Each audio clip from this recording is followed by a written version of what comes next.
De regidor a alcalde, ¿cuál ha sido la diferencia? Hay una diferencia muy grande, son dos mundos totalmente distintos. Ser regidor, además en las condiciones en las que yo fui regidor, era complejo porque fui regidor durante 8 años casi en solitario. Tuve en la segunda corporación, tuve un par de compañeras que hicieron bloque conmigo, pero siempre llevando una estrategia sobre todo de oposición en el marco de una administración que tenía mucho tiempo de estar vigente, ¿verdad? 33 años, yo siempre lo digo en broma, pero llegué a ser alcalde a los 34 con un alcalde que salía de tener 33 años en el poder. Y bueno, eso es precisamente también, ese dato que le doy es precisamente la complejidad que tiene ser alcalde en estos momentos, en esta capital, porque nos enfrentamos a un legado de muchas décadas. Y ese legado significa, o lo que usted me está queriendo decir, es que la municipalidad está tomada por los que Johnny Araya contrató, metió, influyó, y ahora a usted le ha costado lidiar con ellos. En parte, esa es la resistencia al cambio que hay dentro de la municipalidad, pero la municipalidad, como todas las instituciones y como todo en la vida, es un órgano democrático y que siempre está en pugna, en contradicción. Mm. Y bueno, eso fue lo que me permitió ser alcalde. Yo no hubiese llegado a ser alcalde si no hubiese tenido el apoyo de mucha gente dentro de la institución también, y creo que una mayoría, pero también hay resistencia al cambio y sobre todo de la forma tan abrupta en la que llegamos nosotros a esta municipalidad diciendo lo que dijimos y lo que seguimos diciendo para mantenernos aquí y sobre todo para mantener la legitimidad de la municipalidad, que es muy importante. De aquí en adelante, para que la legitimidad de la municipalidad sea importante, em, hay que reforzar lo que usted mismo dijo en algún momento, la transparencia. Usted prometió una oficina de anticorrupción.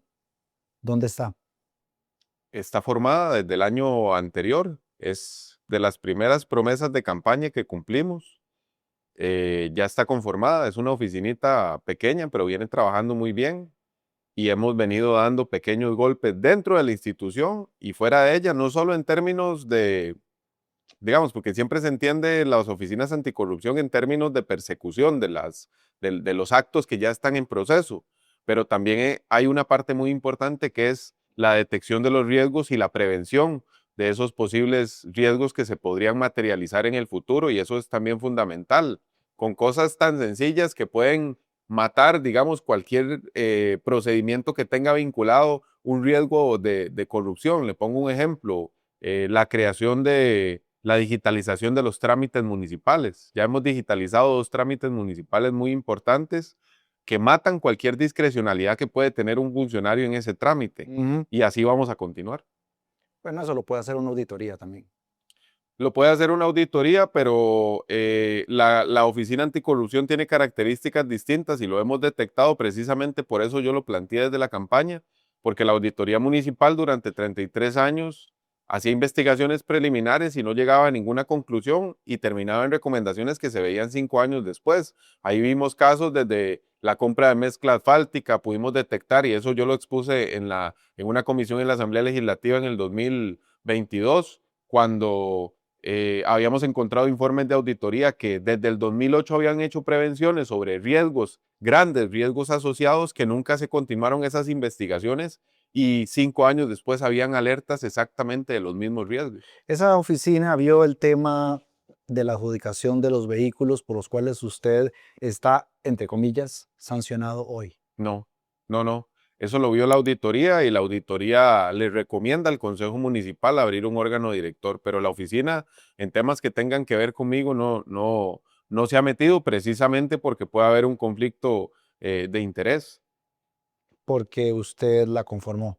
Exacto, porque yo soy el jefe. Es que la auditoría en este caso por ley es un órgano adscrito al Consejo Municipal.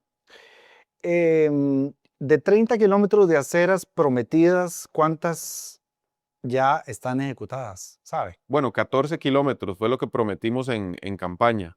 Eh, Este año estamos superando por mucho ese objetivo y estamos construyendo 21 kilómetros de aceras. 45.000 árboles desaparecidos en su discurso, ¿se plantaron o fueron una promesa? 45.000 árboles En desaparecidos. el sentido de que, ¿dónde están? No, estamos en un plan de arborización de San José. Este año no tengo el dato a mano, me agarra fuera de base con el tema, pero estamos planteando a partir de mayo comenzar más agresivamente. Creo que son, si no me equivoco, 2.500 árboles los que se van a plantar este año, pero le bateo un poco en el dato. ¿Y dónde va a ser la prioridad? Hay un diagnóstico técnico donde se establece cuáles son las zonas principales de San José que son más calientes o que necesitan más arborización y eso hemos venido haciendo un trabajo importante. ¿Cuánto se ha invertido del presupuesto que usted había prometido en combatir la delincuencia? Bueno, mucho. El tema es, digamos, yo pensaría más en hablar de cuánto se ha invertido en términos de seguridad. eh, Porque hay dos líneas de trabajo muy importantes. Una es el equipamiento y el mejoramiento de la policía municipal, que en eso este año estamos invirtiendo, estamos reclutando nuevos, son más de 30 policías que estamos incluyendo nuevos en la policía municipal. Hemos comprado más de 200 cámaras nuevas desde el año 2024 que estamos reforzando. Este año muchas de esas cámaras incluso las estamos comprando con inteligencia artificial, que fue parte de las promesas que hicimos en campaña. Hemos tenido una deuda porque la Embajada de los Estados Unidos nos prometió ayudarnos en el nuevo centro de monitoreo. No lo hemos podido avanzar precisamente porque ellos han tenido varadas las conversaciones, pero hemos estado invirtiendo mucho. La otra línea de trabajo en términos de seguridad, que también es muy importante para nosotros, es cómo incidimos en esas zonas calientes donde no necesariamente hay que trabajar solo en términos de represión, sino también de prevención. Y ahí estamos haciendo un trabajo fundamental, sobre todo en los barrios del sur. Hay tres proyectos muy importantes. Estamos construyendo la primera delegación de policía municipal en barrios, que es en Sagrada Familia. Ahí estamos haciendo la primera delegación, muy cerca además de uno de los puntos más calientes de San José, que es donde opera una de las bandas más grandes de crimen organizado. Y muy cerca de ahí, con la idea de hacer un corredor seguro, estamos haciendo dos proyectos importantes. El primero es el Centro Cívico para la Paz, que lo estamos haciendo en conjunto con el gobierno, con el Ministerio de Justicia. Y el otro es un centro de desarrollo humano que estamos construyendo en uno de los pocos pulmones verdes que quedan en San José, que es el Parque del Sur, y que van a tener características similares para ofrecer servicios y oportunidades a esas poblaciones que no necesariamente tienen espacios de recreación, que no necesariamente tienen espacios educativos por fuera de la educación formal, y que muchas de esas personas incluso han tenido que desertar de esa educación formal y no tener oportunidades. Entonces, van en esa orientación. ¿Cambió usted de posición sobre los vehículos eléctricos cuando era regidor, ahora que es alcalde? No, no, mantuve exactamente la misma posición. En el 2023, cuando se lleva la adjudicación o la posible adjudicación, yo mantengo que esos vehículos no había que adjudicarlos. La administración anterior, de manera ilegal, los adjudica en el 2024 y siendo yo alcalde, revierto esa posición y mantengo mi posición como regidor en el 2024, precisamente cuando ganamos las elecciones. ¿Qué diferencia encuentra o debería ver el costarricense cuando entra a San José hoy versus las anteriores administraciones? ¿Qué diferencia? Ujú. Bueno, solo el tema de infraestructura, que ahora lo hablábamos, por ejemplo, hay una gran inversión en parques, hay una gran inversión en aceras, en los espacios públicos, en la recreación de las personas.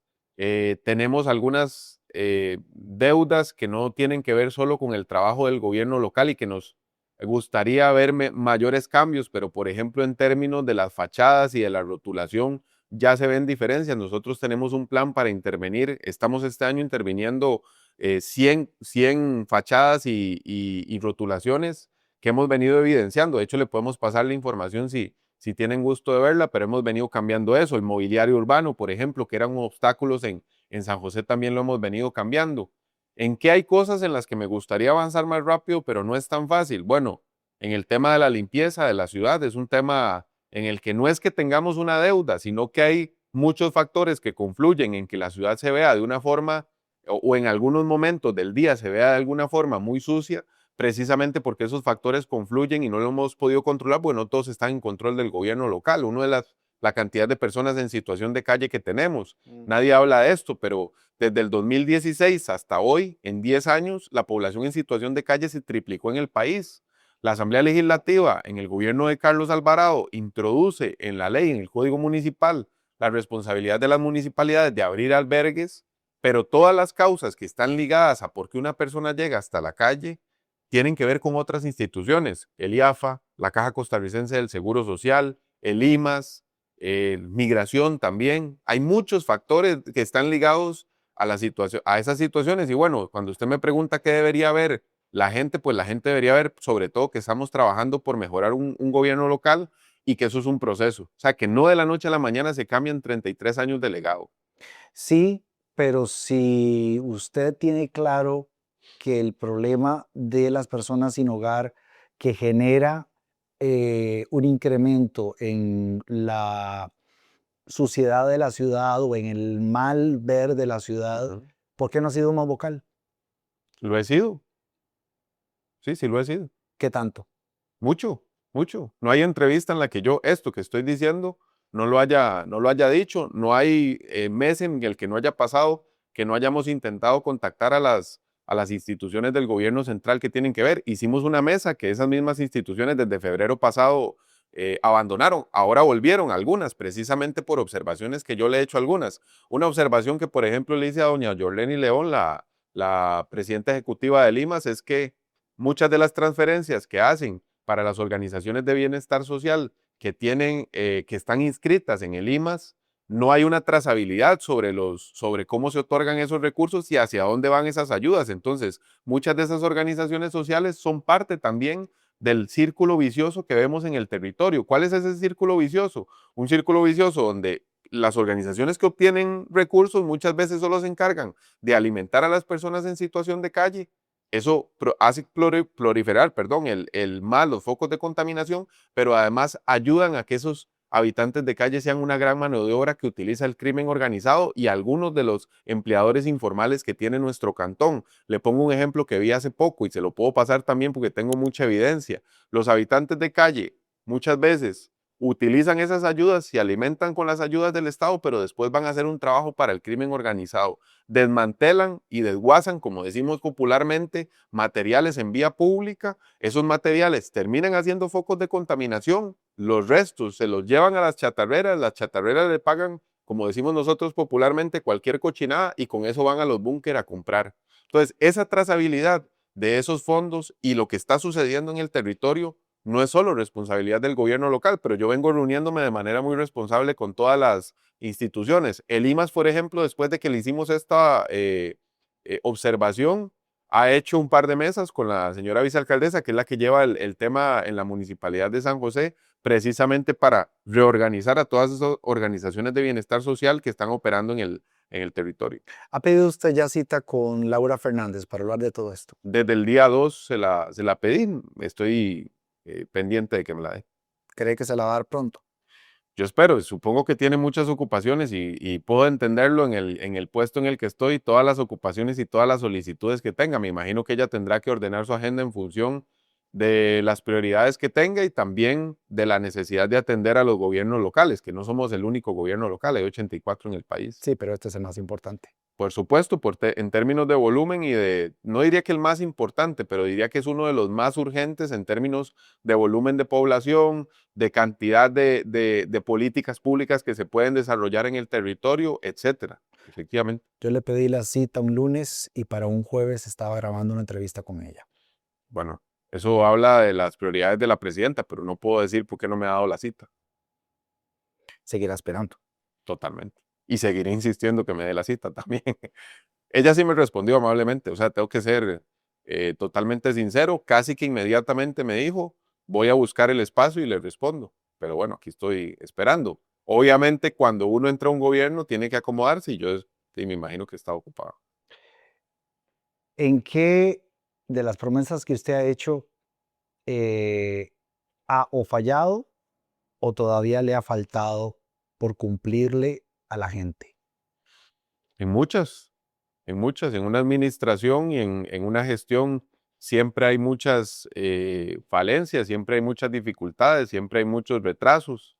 Y El tema de entonces, las personas ¿qué en fue que la situación. subestimó entonces? ¿O qué? No, siempre, es un proceso de cambio y uno nunca puede anticipar lo que va a suceder en la realidad. Le pongo un ejemplo de las personas en situación de calle. Nosotros desde el día uno dijimos que íbamos a construir un albergue para dar un servicio más integral.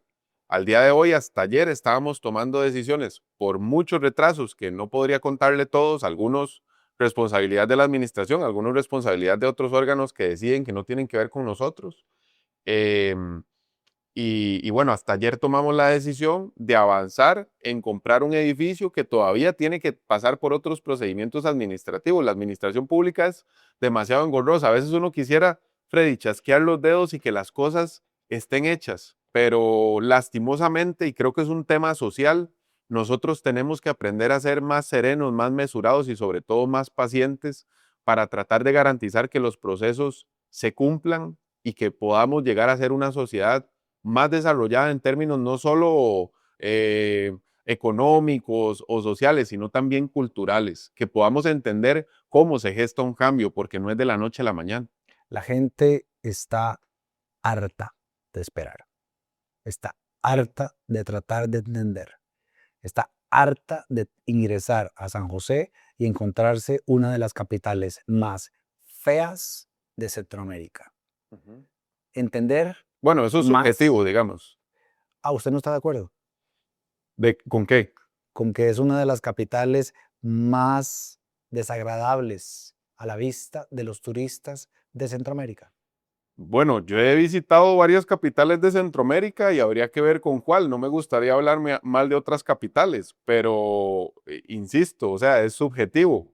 Yo creo que hay muchas cosas por mejorar en San José, pero si usted me dice con cuál capital nos estamos comparando y sobre la base de qué estándares nos estamos comparando, yo le digo, puede ser que en esto tenga razón, puede ser que en esto otro no, pero digamos que decir que San José es la capital más fea de Centroamérica francamente no estaría de acuerdo. Ahora, que hay muchas cosas por mejorar, por supuesto que sí, pero San José no es una sola. Hay muchas, digamos, variantes que se pueden evaluar en el territorio josefino y sin duda estoy seguro que San José tiene muchas bondades también. Entonces, no me agrada esa actitud que tenemos los ticos y no porque no veamos cuáles exactamente los problemas que tenemos. Yo creo que todos somos conscientes y cuando usted dice que la gente está harta, yo no sé ¿con cuál hartazgo? Porque yo también he visto mucho apoyo popular sobre la gestión que nosotros llevamos. El tema es que también tenemos que madurar como sociedad para plantear, bueno, ¿qué implica un cambio? ¿Cuáles son los pasos en los que hay que cambiar? Y esa madurez mental que tiene que tener no solo un alcalde o no solo una administración o los funcionarios, es una madurez mental que tenemos que tener como sociedad, incluso los medios de comunicación que contribuyen mucho a la formación de la opinión pública. Y en el marco de eso, que todos hagamos un papel que nos corresponde para poder todos estar en la mejor sintonía. Que hay contradicciones en una sociedad, también hay contradicciones en una sociedad. Eh, para muestra un botón lo que usted me preguntaba de los vehículos eléctricos, hemos pasado, y se lo he estado diciendo a los regidores, hemos pasado más de 6 meses en pugna por una discusión que no tiene ningún tipo de relevancia para ningún poblador de San José, para ninguna persona que transita o que habita San José. Y esas prioridades, esa madurez que deberíamos tener como sociedad, no todos la tenemos, pero es parte de las contradicciones con las que tenemos que lidiar. ¿En qué otro aspecto ha todavía faltado o no ha cumplido promesa? Eh, los servicios de limpieza son necesarios. Ahí se conjuga con lo que le decía a las personas en situación de calle, pero los servicios de limpieza son necesarios cuando ingresamos y eso ha sido parte no solo del balance, sino del trabajo que hemos venido haciendo. Es que nos dimos cuenta que la recaudación no necesariamente tiene un respaldo con los servicios que se dan. Ujú. Entonces hemos venido avanzando en cómo mejorar esa recaudación y cómo mejorar también ese paralelismo que hay entre lo que se recauda y el servicio que se da.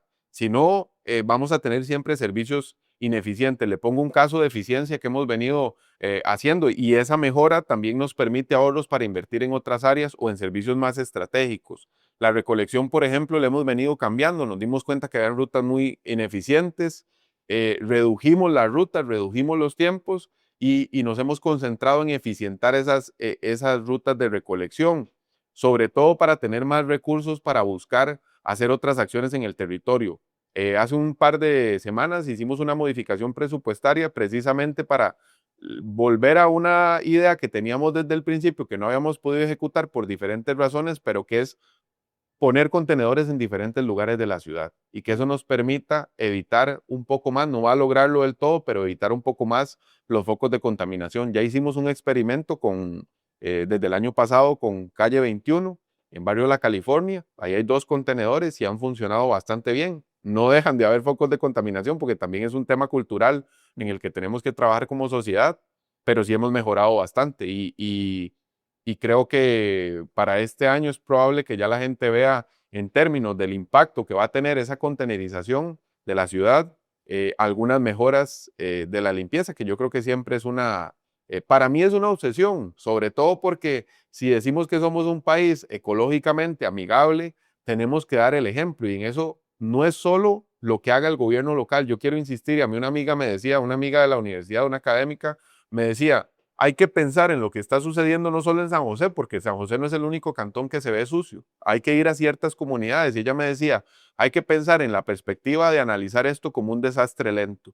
Porque los desastres lentos, lo que ella plantea es básicamente, si ha habido una degeneración o un deterioro del pensamiento o de la avanzada que puede haber en el pensamiento de la sociedad, eso se materializa en las acciones de la gente. Y bueno, si la educación ha dejado de promover en los niños, en las niñas, en los jóvenes, que es necesario separar los residuos, que es necesario ser amigable con el ambiente, que es necesario cuidar a la madre tierra, pues evidentemente vamos a tener un país sucio. Sí, pero eso tomará mediano o largo plazo en un proceso de educación. Mientras tanto, seguimos viendo una aglomeración de residencias, de torres, de construcciones, sin que la infraestructura ni el transporte público respondan a esa abrumadora cantidad de gente que se está mudando a San José a vivir en el aire, en una torre. Pero ese detalle que usted dice es importantísimo. Hay una discusión que no se ha dado y no se dio nunca y que la estamos formalizando con diferentes municipalidades y alcaldías del gran área metropolitana, que es cuáles son los servicios que en términos de volumen necesitan ser administrados más allá de los cantones, porque nuestra ley está muy mal diseñada. Entonces, el manejo integral de los residuos sólidos, transporte, vivienda, ordenamiento territorial, por lo menos esas 4 materias que le estoy citando, deberían ser materias que se trabajen en términos regionales. Y yo le daba la discusión a la ministra de Salud hace unos meses. ¿Cómo va a ser que hay carencia de un nivel medio? El Ministerio de Salud quiere regionalizar los servicios y nosotros no tenemos realmente una instancia media para administrarlos. Entonces, se lo pongo en términos de volumen. Cuando hemos hablado, por ejemplo, con una empresa para buscar una nueva tecnología para aplicarla en el país y que los residuos no vayan solo a los rellenos sanitarios como van en este momento, usted necesita volumen. Y el volumen no lo puede dar una sola municipalidad, ni siquiera la más grande del país. ¿Cuál es el instrumento jurídico que tenemos? Entonces, yo creo que ahí hay una discusión muy interesante que no sé si va tan avanzada en términos de quién la lleva, pero sí me parece que es una discusión interesante que hay que profundizar, Freddy, y es cómo hacemos reformas legales o constitucionales que nos permitan un ordenamiento jurídico distinto para administrar mejor el país. Y en eso, tener un nivel medio es fundamental, o tener las herramientas jurídicas para establecer un nivel medio de administración en ciertas materias es fundamental, porque nosotros somos casi que lo mismo que Tibás o que Curriabat o que Montes de Oca. Lo único que nos diferencia es una línea divisoria imaginaria que al final no determina nada de si los servicios están mejor o peor. Y con todos esos cantones que están alrededor de San José, incluso en otras provincias como Heredia o algunos de Alajuela o algunos de Cartago, que son parte de la mancha urbana, podríamos organizarnos mucho mejor. Y en eso eso no es un detalle menor, es una victoria de nuestra administración tener una mesa de trabajo con más de 20 alcaldías de todo el gran área metropolitana, cosa que nunca se había hecho en el país y que no se había organizado precisamente para dar esa discusión. Entonces, me parece que en términos de liderazgo también hay una mejoría ahora que usted me preguntaba sobre los pros y los contras de nuestra administración. ¿Usted se sentiría como caminando por el centro de San José a las 11 de la noche? Lo he hecho varias veces. No me está contestando. ¿Se sentiría cómodo caminando por el centro de San José a las 11 de la noche cotidianamente? Sí, yo creo que puede haber cierta percepción de inseguridad de la gente, pero San José en realidad, y lo hemos visto en la mayoría de los índices, ha venido bajando. Hay uno en el que no baja, pero ese no es propiamente, digamos, la dinámica de la que usted me está hablando, que es el tema de los homicidios.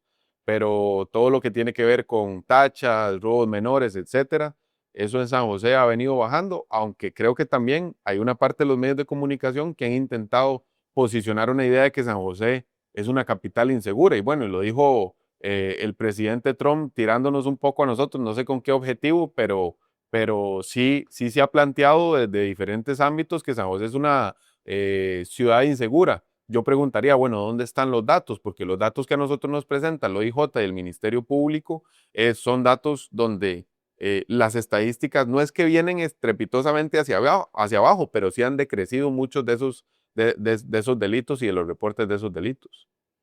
Básicamente tachas es lo que uno más ve en San José en horas de la noche. Me imagino que esas también usted las está contando dentro de las que van bajando. Pero los datos están, por eso le digo, o sea, los podríamos contrastar, pero precisamente incluso dábamos la discusión con la gente que elabora el índice de competitividad cantonal, porque ellos en 3 materias nos pusieron básicamente 0, los sentamos y les dijimos, bueno, pero ¿basado en qué datos ustedes, por ejemplo, aseguran que San José ha empeorado su seguridad? Si los datos oficiales que tenemos son más bien que en las principales materias de donde se juzga esto, San José ha venido mejorando. Ahora, insisto, hay un dato que es importante, pero que no tiene que ver solo con la labor del gobierno local, incluso tiene que ver con la labor de diferentes cuerpos del Estado, que es el tema de los homicidios, pero eso es una ola de violencia que vive todo el país, no solo San José. Si usted camina por la avenida central a esta hora del día, la gente sabe quién es usted. Mucha gente. Que es mucha gente. De 10, De 10 diría que 6 saben quién soy. y esos 4 lo ignoran. Es probable. Ujú. La última pregunta. ¿Le parece irónico que en San José se instalen parquímetros cuando todavía tenemos guachimanes? No me parece irónico, me parece que es una respuesta precisamente a la organización que debería tener la ciudad. Ujú. ¿Y cree usted que los guachimanes en algún momento tienen que desaparecer? Yo creo que es una actividad informal que sí hay que analizar cómo regularla, ¿verdad? Y lo hemos venido viendo precisamente con el caso de Barrio Escalante o algunas otras zonas que son muy comerciales, en donde la gente precisamente tiene la queja entre eso y la seguridad que se brinda. El tema de ampliar, por ejemplo, los parquímetros o la instalación de nuevas zonas de parquímetros lo hemos visto como una forma de recaudar recursos que después se pueden planificar para brindar esos servicios que antes no se planificaban, que antes no se brindaban. Finalizo esa su cámara. Tal vez si me hace el gran favor de volver a ver a la cámara y decirme en menos de un minuto cuál va a ser el siguiente resultado, producto o decisión que el Josefino va a ver de parte del alcalde. Viendo la cámara, por favor. Bueno, la iluminación de la sabana, que es una promesa que hicimos desde el año 1 y que es parte de nuestra política de recuperación de espacios públicos, va a ser una realidad este año. Es el principal espacio público de la ciudad. Lo hemos tratado de recuperar precisamente por eso. Y bueno, qué mejor que si hablamos de seguridad, tener espacios iluminados, espacios que estén adaptados para las personas y que la gente pueda ir precisamente a esos espacios a disfrutar, no solo en el día, sino también en la noche y que sienta esa percepción de seguridad. Muchas gracias, alcalde.